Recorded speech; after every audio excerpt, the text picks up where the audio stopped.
If a man does not have the source, then he is lost. But the same man can be lost in the source. Gucci Mane of 20 something. Hello and welcome back to the Tim Tom podcast.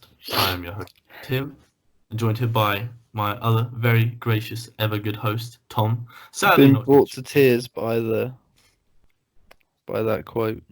It's a very, very meaningful one. And it was said at a very trying time when Gucci Mane was being interviewed by Hi, someone who man. was a very high man. You can watch it on Noisy. It's a funny interview. I recommend it. But we're not reviewing that today. Today we're reviewing Man Alive by King Krule and We should review it Missanthropocene next week. by Ghost. Yeah, we'll review that Noisy review next week. Or we could just do like a watch it with us, so we can be like, oh, I remember that part, and everyone will be like, oh, this is wholesome. You know, Hmm. that's win-win. So, without further ado, Man Alive, 2020, King Krule. The elusive Archie Marshall's third project under King Krule stands apart from the U's and 6 Feet Beneath the Moon as a more abstract, vulnerable, and ultimately cerebral project. It deftly wields a swirling palette of jazz, post-punk, and noise rock. The piece combines the best elements of his previous records, the great structure of 6 Feet Beneath the Moon, and the more abstract sounds from the U's, to form this very tight project, superbly sequenced, with both moments of intensely palpable tension and serenity. And that is the most pretentious intro I've ever made to an album. But yeah, let's talk about it, bro. Okay. So, Cellular, the intro, the final single to drop, and the opener is very, I'd say that's a very cerebral, smooth post-punk opener with these very abstract lyrics, where you have Archie kind of grumbling out, "There's a French girl on my TV, she's crying in the palm of my hand." With this driving bass line and these dreamy guitars, complemented later by the best sax I've heard for a while. It's amazing all over the project. The saxophone is fucking hot, bro. It's hot. It sets up the project very well, tinted with blue, yet ultimately optimistic. It's something short of superb, and I feel like that's this album. It has it is a dark album, much like um, all of his albums have been. Kind of, they've been very angsty and very kind of gloomy. Yet this one has a real optimism to it. You know, it's on the upswing at times, but it's the start, the first 4 songs or so, um, are this very interesting downward spiral. Um, yeah, which I'll get into in a bit. I just want to know your thoughts on Cellular, boy. I like the glitchy guitar a lot, but I didn't like the refrain. Ah, I liked it. Well, okay. And I'm gonna guess you didn't like Supermarché. I didn't like Supermarché. Well, the thing about Supermarché and my main note from this song was Mm. it was named Supermarché, but yet he said supermarket. That is a very good point. It's a very pretentious thing So to do. Archie. it Why'd you do it? seems to just be. It's pretentious. It's pretentious. But the thing Um, that this track had that a lot of other tracks had for me is that I didn't really like the song, but until the outro. mm. The outro on this song and a couple others is really good. But the main bit I just found kind of bland. I'll I agree didn't with even that. note anything down. I can't remember the song. I can have listened to this album probably like 4 or 5 times now. But it's just I only got it on like the fourth or fifth listen. That was when I finally got the track. It's like far more dismal. It's a very like dark track. It feels like it takes place in this purgatory of sorts, like it's taking place in some kind of abandoned supermarché. There's this very unsettling guitar noodling and these awkward harmonics going on. and it just builds and builds with this tension at the pre-chorus, which is never resolved with that kind of loose, flapping bass line. It's my least favorite track because it's not nice to listen to, but I can appreciate how unsettling and almost nightmarish it is. And it just sets the stage so well for Stoned Again, which is my favorite track by far. It's like Stoned Again is this very gritty, very angsty, hallucinogenic track on the album. It's everything from like the dutty bass line it has to Marshall's guttural blunt delivery, nauseating guitars. It feels like a whitey. It's dark, it's dirty, and yet it oozes with style over it, you know. And then the saxophone duetting of Marshall at the end is like it's sublime. It's so hard. It's really it's just it reminds me of just it's very grimy and gritty as a track, you know. I liked It's all the Munchie references. munchy There was just lots reference. of random talk about food in the middle of like his songs, and then suddenly he'd be talking about these different takeaways. Yeah, And it's fun. again, the outro was such a The nice outro change is because the great. Yeah, most of the song was so harsh. Like you were saying, his was sort of shouting a lot of his vocals. I'm stoned again and all that. yeah, But then it was just a nice, much smoother outro that went into the comet face really well. yeah. I was just want to say, like, I want to hear someone like slow tie over an instrumental like this. I think that'd be really cool. Well, his delivery was reminding me a bit of that. Yeah, yeah. You know, it That's reminded me of the Gorillaz song that came out not that long ago, "Slow Time Slaves." no, I haven't heard that. What the hell? I guess I need to listen to that. What the frick? Slowthai No, did a collab with the Idols as well not long ago. That was really? weird. Yeah. But yeah, like so it warps into Comet Face, which is even more disturbing in my opinion. It's this foreboding, unsettling, and edgy track with this biting edge to the instrumentation. The latter portion of the downward spiral of these like from Supermarché to Comet Face. And like what a great name for a song as well. Like it's disturbing, man. And it's the latter portion of the downward spiral to the pit and then there's this saxophone rampaging through the track. It sounds demented, like someone's yelping, and yet at the end it takes this upward turn, and then the album changes shape to feature these more kind of lucid tracks. The lead singles, more melancholic and dreamy rather than angsty and violent. The Dreams twisted piano melody is uncomfortable, but like it's a very beautiful moment, and it's only like a minute and a half, and it's one of my favorite moments on the album. Yeah, this was the first real highlight for me. Yeah. I thought the instrumental was great throughout, especially when that sax came in. And it sounds like And someone. It sounds like a person like screaming or something. and for once, the vocals didn't annoy me, and it sort of painted a nice picture of London. Mm. Like I think all his verses started with saying that he was in Peckham Rye, which is Mm. a train station. I didn't know that. I don't know London. Oh yeah, yeah. But yeah, what did you So think of yeah, the? Would you agree that it feels like kind of a downward spiral's happening, or like you're not getting that? I think it's all just. I thought it was all equally depressing. I didn't think it started any Yeah. happier than it ended. No, that's a good point. Actually, it's a good point. But I just see it. I want to draw out where this album goes. It feels like this is a spiral, and then from this part, the dream is kind of going up, up, up, and then it's just all over the place. It's very cool. Like, so what Melon said in his review, I think just makes so much sense. Like, he said that although the tracks are not directly sequenced, although that's not true for Stoned Again to Comet Face, um, when the tracks are put up against each other on the album and played through, they just work so well up against each other. It does sound as though they have been sequenced really well. Um, yeah, so it's just it's an album that you should listen to in one go. You should listen to as an album rather than just as like the singles because it works. It works. There's another point later where one of the is it I think it's Alone Omen 3, the song before that, the sequence very well into that with the phone coming in.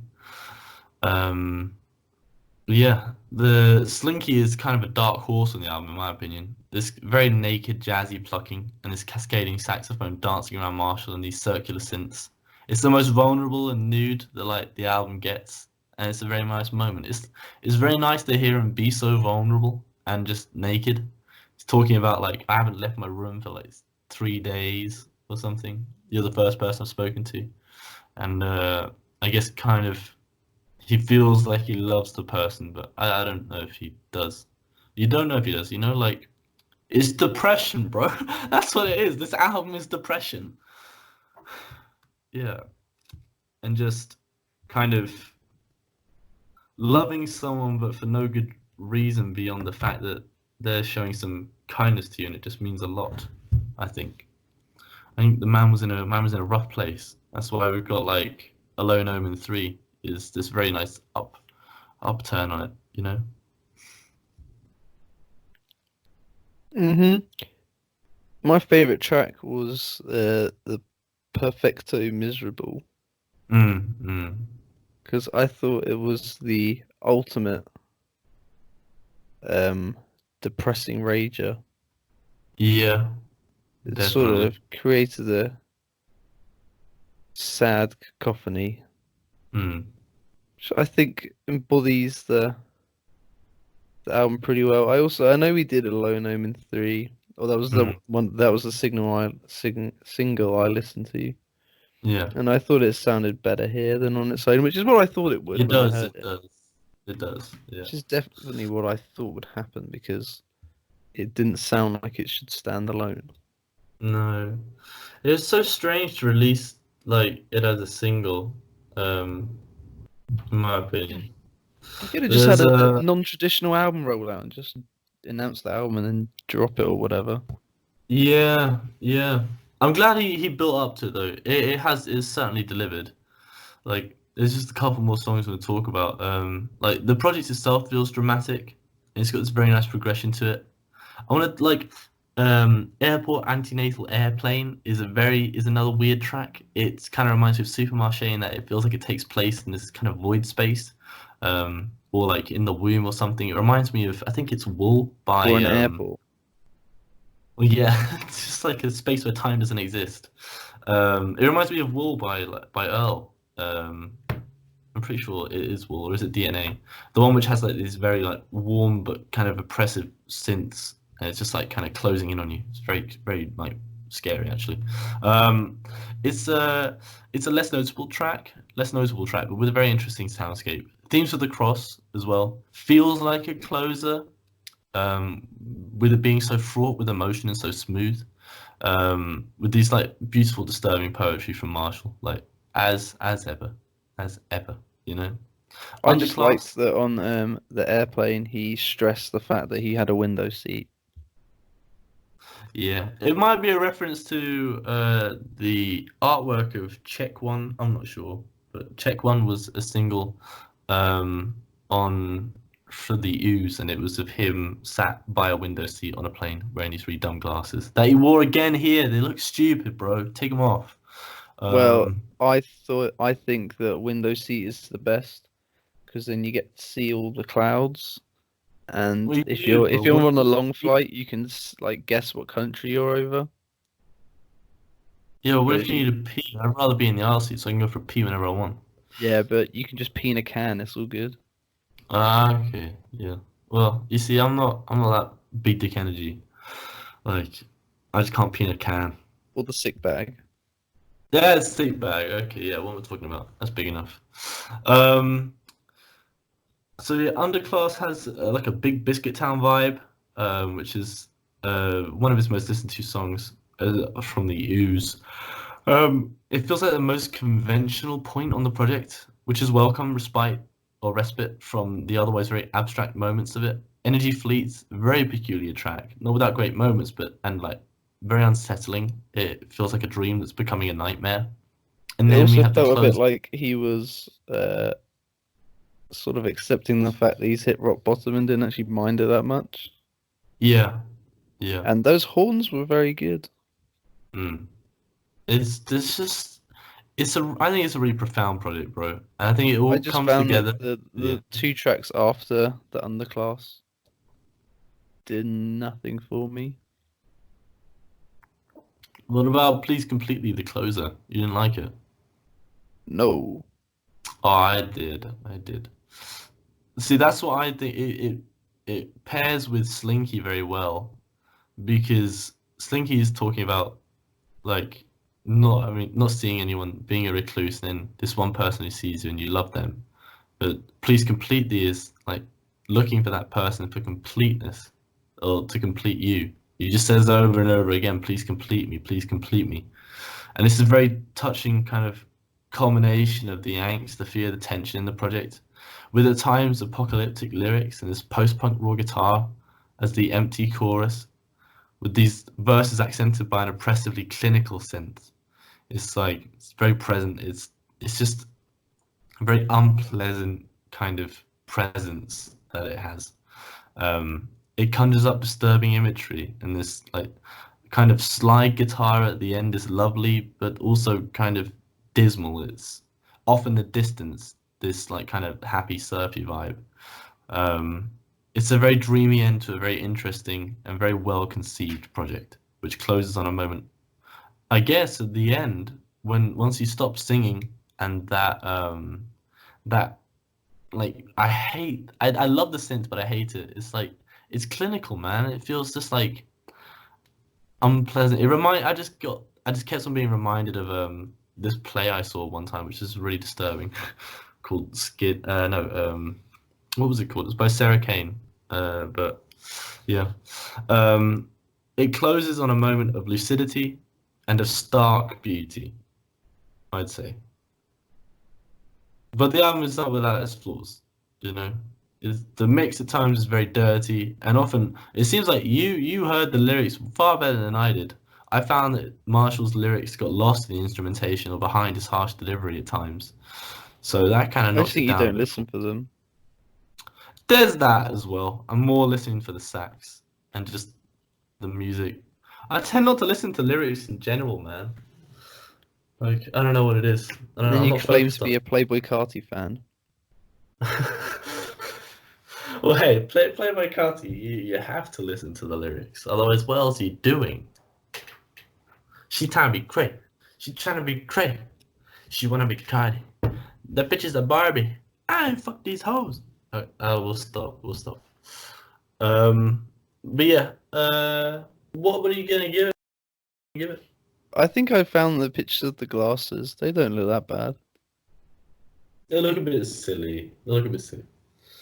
They look like Like something you you could buy not, a child when they don't have a choice. or like a hipster would buy, like Archie Marshall. But okay, it's an 8 from me. And I mean that's a good rating. I like the instrumentation throughout. It all flowed very nicely, but his voice was so grating It's very on me, rating.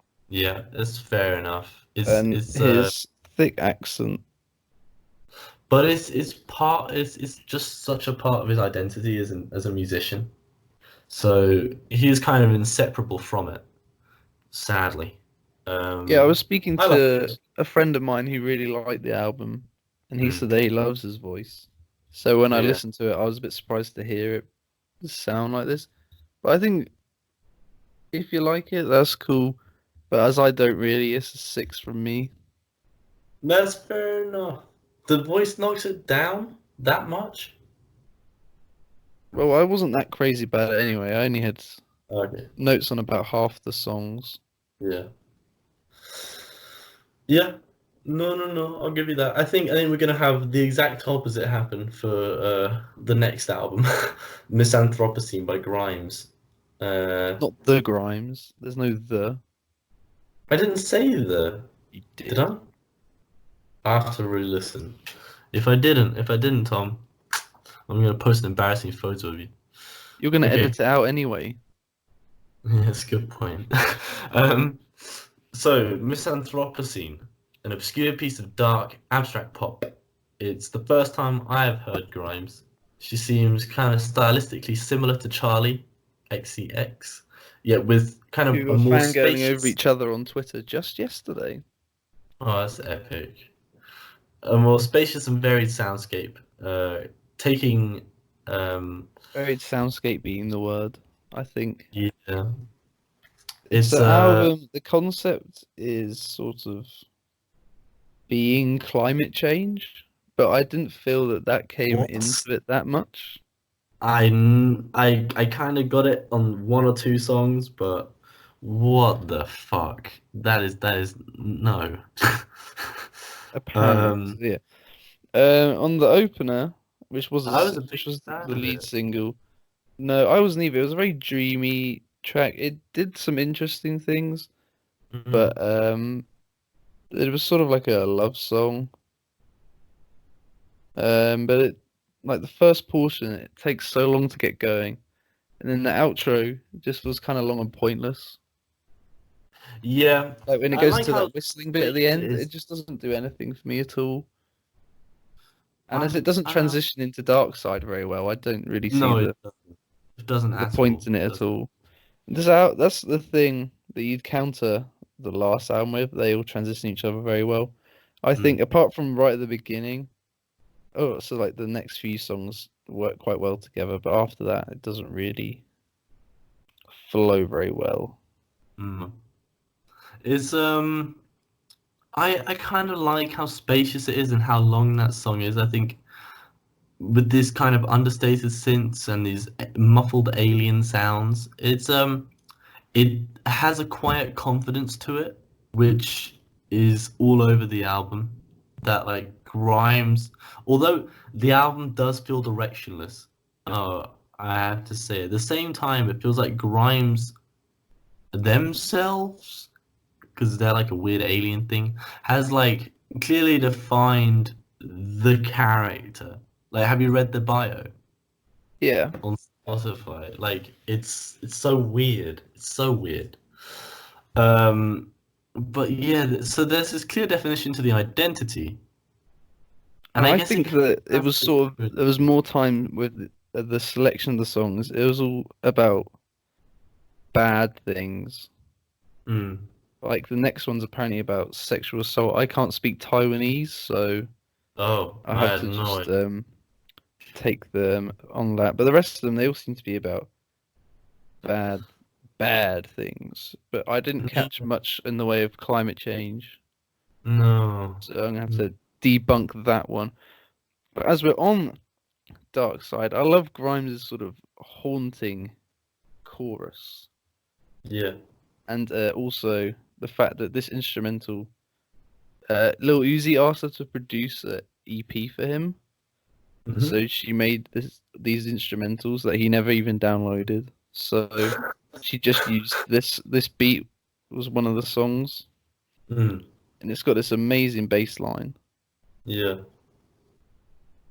And It's I like that the rapping's very aggressive. I think she was on her last album as well, Pan, the Taiwanese rapper. But yeah, I can't understand it, so I can't really no, me neither. Me comment. And neither. I looked on Genius, and they hadn't translated it for us, and I couldn't be bothered to Google Translate it, so I just Mhm. took their word for it and moved So on. the instrumental just feels malicious, bro. When you're saying it's about bad things, like it has a very oppressive atmosphere, Hmm. and it contrasts so heavily with the much more kind of tasteful "Delete Forever," with this very nostalgic guitar riff, It's almost like a which country song. yeah, it's All the very lyrics weird. are about addiction and people dying from a I did drug not get addiction. that. What the fuck? What am Sounds I like doing? How did I not the, hear this? the heroin references, no? And the No, opioid. no. But Uh, yeah, I think it's so confusing because like she has her baby voice she uses sometimes, mm, mm. and it was certainly very high here, and it also always sounds all innocent. It almost Yeah, lulls you into a false sense of security, and then like, all I these definitely got lulled into that. I think that happens a lot on the next song, Violence, as well. The only song she didn't produce. I didn't get anything from Violence. I'm not gonna lie. I don't have any notes for it. I didn't like it. No, it's sort of Didn't speak to me. it's sort of just Yeah, totally forgotten the word. forgettable. Well, it is a bit forgettable. It's got a nice-ish dancey groove. Mm. But it's got Um, nothing on the next. That has a much better dancing groove. Hell yeah, it does. Yeah. 4 a.m., which again is Yeah. spelt pretentiously. Yeah. The A um. from the Greek alphabet. Yeah. Um, it's a Uh, like a drum and bass dream state. It's both equal parts archy and that is such energetic. a good way of putting it, man. That is such a good way of putting it. That's amazing. I love that. Sorry, I go on. can't. I don't. It's just her vocals again are so dreamy, and then it just sort of comes in and all hits. And the chanting I found out was sampled from like a Bollywood song, but it was all sped up and everything because it sounds like kids chanting, but Yeah. it was actually like a originally a Bollywood song. I just love this song. I think all Yeah, the me too. fans do as well. Me It's too. doing very well. It's It's like kind of delightfully scatterbrained, with these at times the like it's half of it is like this very atmospheric kind of vibe with I swear it's like running water and it's almost like a binaural beat. And then suddenly it just seamlessly transforms into like a drum and bass track with like by far the catchiest hook on the project. So very weird, bro. Very weird. But like very cool. Um and then My name straight is after that Dark. we go into New Gods, which is a nice ballad. Probably I the didn't get that. Didn't get anything from that either. I just thought her vocals were very good. It wasn't the most interesting song, Yeah, I listened to but it I the whole way felt the through. emotion of the song. Yeah, it definitely like there are emotive tracks, but it feels so kind of vague. It's Hmm. very vague, in my opinion. Anyway, Whereas I my kind of know name's exactly Marshall's Dark. going on for on Man Alive. But yeah, my name is Dark. It has like a nice alt rock flavor to it. And that's what made me realize this project is. It kind of reminded me a tiny bit of Seven by Lil Nas X, just with how many different genres were kind Hmm. of tackled.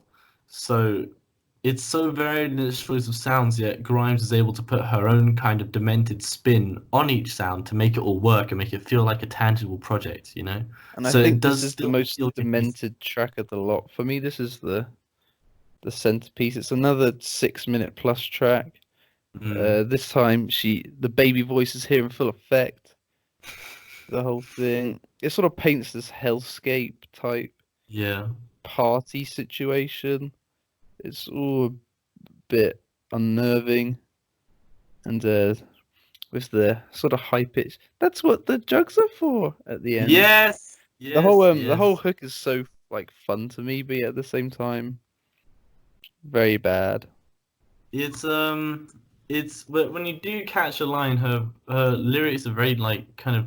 They just feel like almost tongue in cheek, like they're just so dumb. Like Mm. there's one which is like, "I'm gonna fuck the world. I am the angel of death," and then like, but that's what the drugs are for.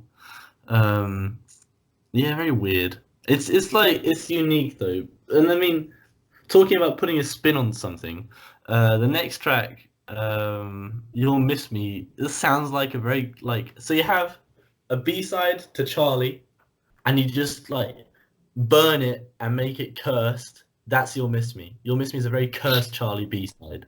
That's what I'd say. Um, These very, are they sort of grungy guitars? I don't know, man. It's just weird. It's very Well, I weird. found that in I thought they were, and I thought that was a bit deliberate because the song's about suicide, Jesus Christ. and obviously the grungy thing. He was the biggest grunge guy, Hmm. Kurt Cobain. That's kind of sick. Um, Um, I uh, didn't see times to be I so like edgy, man.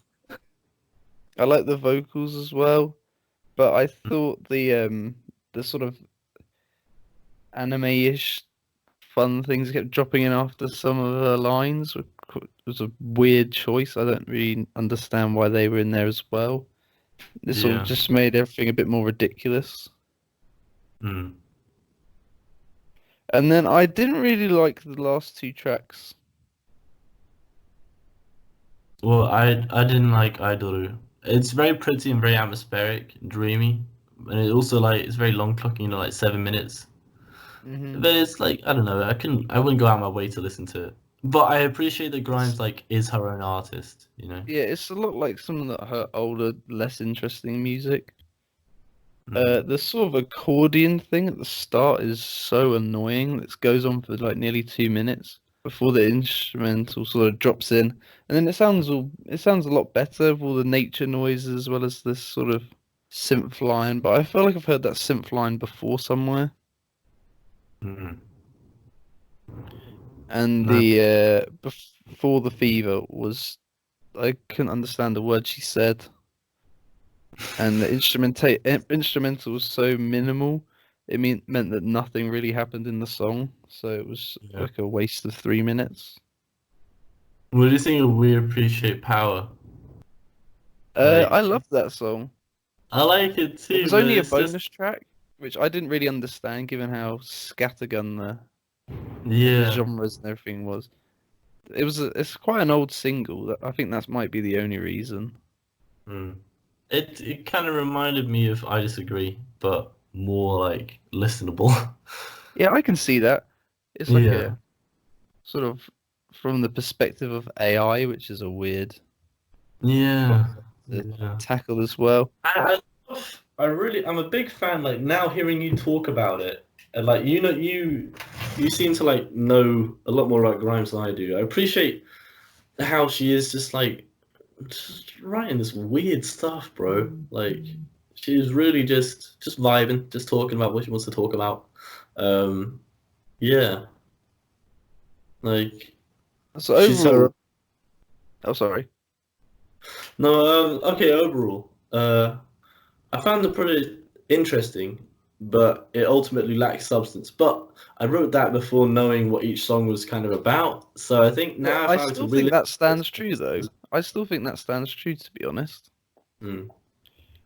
They are like interesting songs for the most part. Instrumentally, them all bar one pretty immaculate, but they don't link up well together, and that's what an album listening experience is ultimately supposed to be. Well, I think A good time. there's cohesion between them, but yeah, you are right. Like they don't just like transition between each other's like nicely, too nicely. Like it's nice enough, but it's not like very well. It's it kind of meanders for over an hour through a variety of sounds. And I mean, I'm appreciative of how defined her style is as this nightmare version of pop, but there's no meat here, in my opinion. Although entertaining, it fails to grab me, ultimately making for a project that misses its mark, but I find it very difficult to identify where that mark even was.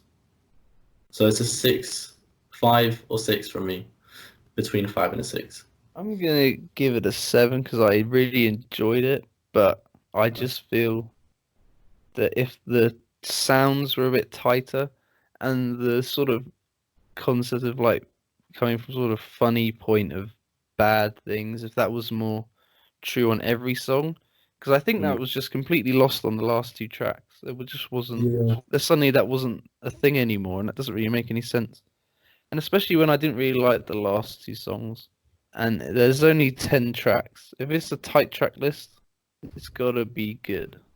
But 10 tracks and it's like an hour long. Like, Well, there's two tracks that are over 6 minutes, and then one that's yeah. over 7 minutes. I don't know if they ultimately should be, but Especially then as the again, Duru doesn't really go anywhere, and it's 7 minutes long. It's just yeah. But I guess also her existence as an artist is like a middle finger to that kind of traditional pop genre. And what is more pop than just having a 3 minute by the numbers track? Whereas you could have like a kind of by the numbers track, but you just stretch it out to 7 minutes just to like, you know, stick a middle finger in the air. It's I suppose the interesting. instrumental does change a bit. Yeah, yeah. But okay, let's talk about actually let's talk about Charlie XCX, I guess, and Kara Kara Bonito and Rico Nasty and 100 Gex Your on this favorite remix of band? Ringtone. Yeah, it's a very fun track anyway. But Charlie's like a very welcome addition. She gives the best performance. KKB is a bit lackluster. Dominates the song, Yeah, she dominates it. and that Uh, chorus yeah, is pretty catchy. Caro Bonito like works, but like I don't know, she's doing her like speaking in a posh English accent, and it's like I don't know, it's okay, I but found it it's funny, but I've not really heard her before. yeah, it's something she does. Like she'll just be like, I don't know what's going on, and it's just very silly. Rico's energy just doesn't match with the track. I think she could have done with another take or something. But It's even the way she sad. comes in feels a bit shoehorned. Yeah, Like the yeah. mix is different or something. It's very weird. It's very weird, bro. It's not a And her bad verse is track. way too long. Yeah, yeah. And also she's singing, and I didn't want to hear her singing. I want to hear her rapping. I want to hear her rapping about big titties. That's what I wanted to hear. This is the thing But that I no. find with when rappers sing, and I noticed it on the Mac Miller album when I was listening back to it the other day, that he sings, but his verses are really long, like rap verses. Whereas Mm, most singers are like maybe 8 lines max on a verse. yeah, And yeah. again, Rico just sang for ages here. And I just don't like her voice on autotune. All that sugar trap stuff does Mm-mm. nothing for me. I don't mind the sugar trap. I don't mind the sugar trap. But yeah, it's an interesting track, worth listening, especially if you like 100 Gex or any of the artists we've mentioned. But That is the only yeah, song I've just listened to prepared for from them that I a very long. like. Mhm. It's the only song from them that I've heard that I like. So definitely Oh recommend. no. 1000 Gex is a good album. Okay, That's if you too want to many talk get. briefly about Disclosure, I They believe, you, 'cause at the then we'll beginning of the wrap week up. I was feeling pretty ill. I had a virus. But A Disclosure coronavirus. helped me out. They make me feel better by Disclosure dropping the coronavirus a track each every day. night this week. So you wake up on Monday, there's a song, all the way to Friday. So you woke up on Friday and there was a song. Yeah, a new song every day. It was And pretty, you woke up on Thursday and there was a song. yeah, Oh my god. Ooh, ooh. and so on. So we had Oh, Ecstasy and Get Close were these sort of house by the numbers a little bit. Ecstasy was more fun, whereas Get Close was really obnoxious and I didn't like it at all. mm, But they had some great drums. And Express What Matters was this has sampled this track they called Legendary, but I'd never heard of it. But that was pretty good as well. They had like it was a really weird vocal sample, and they sort of made it more dancey. But the real gems were Tondo, which came out on Tuesday, and Etran on Wednesday, both sampling these African songs. The yeah. first one samples this Cameroonian jazz funk track. It takes the bass line and like the vocals from it, and then it adds all these sort of housey bass lines and drums, and it's just the most fun song I've heard this year by far. It's amazing. Mm, And then the uh, latter is a really confusing house track with this sort of it's this tribal band from Niger, and it's yeah. sort of like this chanty singing, and it's got their bongos in it as well, and then it eventually has this sort of really atmospheric housey drop, and it's just Yeah. great. So I definitely recommend Ecstasy, Etran, and definitely Tondo. The other Okay. two, it's sort of they're okay, but Yeah.